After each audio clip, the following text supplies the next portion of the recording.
Kids lunch box ரெசிபியில் vegetable biryani தயிர் ரைத்தா. தயிர் ரைத்தா டேஸ்ட் மாறாமல் இருக்க ஒரு டிப் சொல்லியிருக்கேன், வீடியோ எண்டில் பார்த்துக்கோங்க. பிரியாணி எப்படி செய்கிறதுன்னு பார்க்கலாமா? கேரட்டு, பீன்ஸு, பெரிய வெங்காயம் கட் பண்ணிக்கோங்க.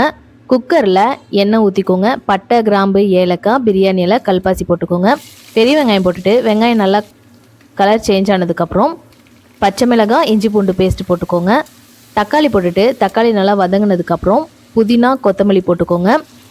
காய் போட்டுட்டு மஞ்சத்தூள், மிளகாய்த்தூள், காஷ்மீர் மிளகாய்த்தூள், மல்லித்தூள், தேவையான அளவுக்கு உப்பு போட்டுக்கோங்க. தயிர் ஊற்றிட்டு எண்ணெய் நல்லா பிரிஞ்சு வந்ததுக்கப்புறம் 1 டம்ளர் அரிசிக்கு 1.25 டம்ளர் தண்ணி ஊற்றிக்கோங்க. பிரியாணி மசாலா போட்டுட்டு தண்ணி கொதிச்சதுக்கப்புறம் அரிசி போட்டுக்கோங்க. லெமன் ஜூஸ் ஆட் பண்ணிவிட்டு உப்பு காரம் செக் பண்ணிக்கோங்க. குக்கர் மூடி 2 விசில் விடுங்க. விசில் அடங்கினதுக்கப்புறம் நல்லா மிக்ஸ் பண்ணி விட்டுக்கோங்க. இந்த ஸ்டேஜில் உங்களுக்கு நெய் வேணும்னாலும் போட்டுக்கலாம். அவ்வளோதான், சூப்பரான வெஜிடபிள் பிரியாணி. தயிர் ரைத்தாக்கு வெங்காயம் நல்லா கட் பண்ணிக்கோங்க. தண்ணியில் போட்டு நல்லா கழுவிட்டு தண்ணி இல்லாமல் வடிச்சுக்கோங்க. தயிரில் வெங்காயம் போட்டுக்கோங்க. உப்பு, கொஞ்சமாக சர்க்கரை போட்டுக்கோங்க, டேஸ்ட் மாறாது.